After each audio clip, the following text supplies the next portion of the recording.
જય શ્રી કૃષ્ણ બાળકો, ફરીથી સ્વાગત છે તમારું આપણી ચેનલ મિનેશભાઈ કિચનમાં. સ્નો જવાનું નામ નથી લેતું.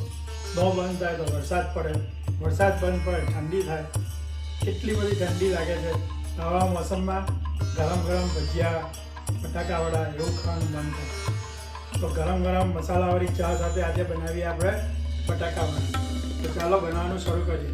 હા, ચેનલને જરૂરથી સબસ્ક્રાઈબ કરો, વિડીયોને લાઈક કરો, શેર કરો બને એટલી. તો ચાલો શરૂ કરીએ.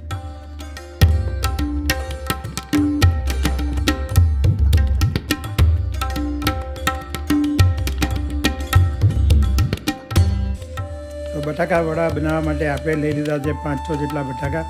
તેને બાફી કાઢવાના છે. બફાઈ જાય એટલે એની સ્કીન કાઢીને એને છીણી કાઢવાના છે.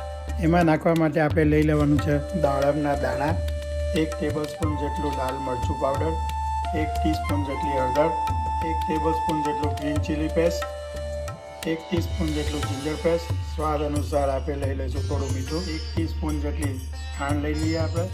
1 લીંબુનું જ્યુસ. 2 ટેબલસ્પૂન જેટલા ધાણા જીરું લઈ લીધા છે આપણે લઈ લેવાના છે થોડા ફ્રેશ ધાણા. હવે આપણે બધું નાખી દઈએ આપણા બાફી ગયેલા છીણી ગયેલા બટાકા.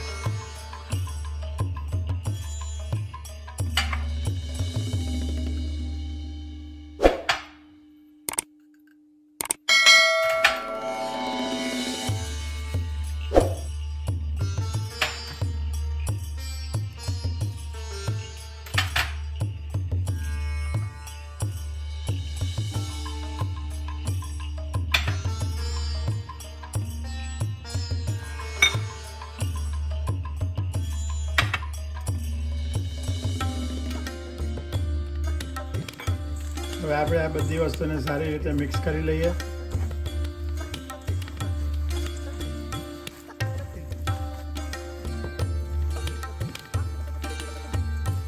આજે તો મજા આવી જવાની છે બટાકા વડા ખાવાની. બહાર સ્નો બી ભરપૂર પડે છે, ઠંડી બી છે. તીખા તીખા બટાકા વડા મજા આવશે.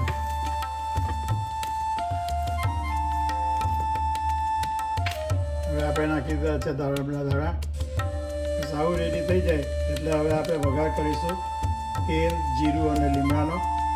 તો ચાલો એ કરીએ. વઘારમાં લઈ લીધું છે થોડું તેલ,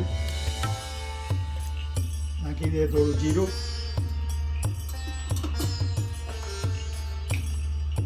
થોડી હિંગ.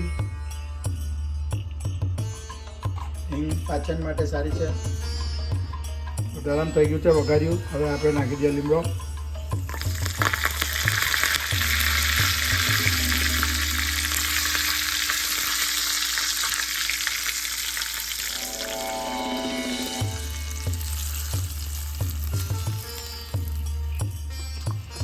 હવે આપણે બધી વસ્તુને ફરીથી મિક્સ કરી લઈએ.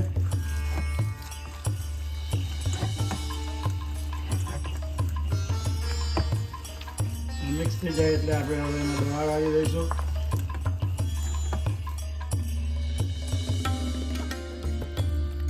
હાથ પર થોડું તેલ લગાડી દીધું છે ને આવી રીતે દડા વાળી દેવાના છે.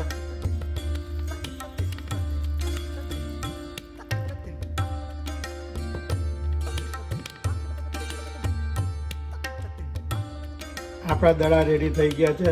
હવે આપણે બનાવીશું બેસનનું ખીરું. એની અંદર હવે ડૂબોળીને પછી આપણે એને ફ્રાય કરી લઈએ. 1 કપ જેટલો બેસન લઈ લીધો છે આપણે. એની અંદર આપણે નાખી દઈએ સ્વાદ અનુસાર મીઠું, થોડું લાલ મરચું પાવડર અને થોડી હળદર.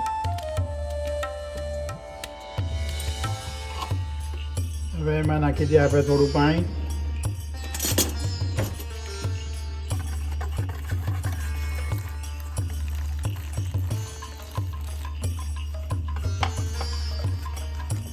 ફ્રાય કરવા માટે આપણે તેલ ગરમ કરવા મૂકી દીધું છે. તેલ ગરમ થઈ ગયું છે આપણું. હવે થોડુંક અમસ્તું તેલ આપણા ખીરામાં બી નાખી દઈએ આપણે આવી રીતે એને દાણાને અંદર ખીરામાં નાખવાનું છે.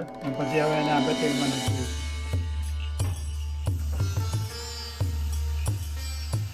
સાચવીને નાખજો, તેલના છાંટા નહીં ઉડે, નહીં તો તમે દાજી જશો.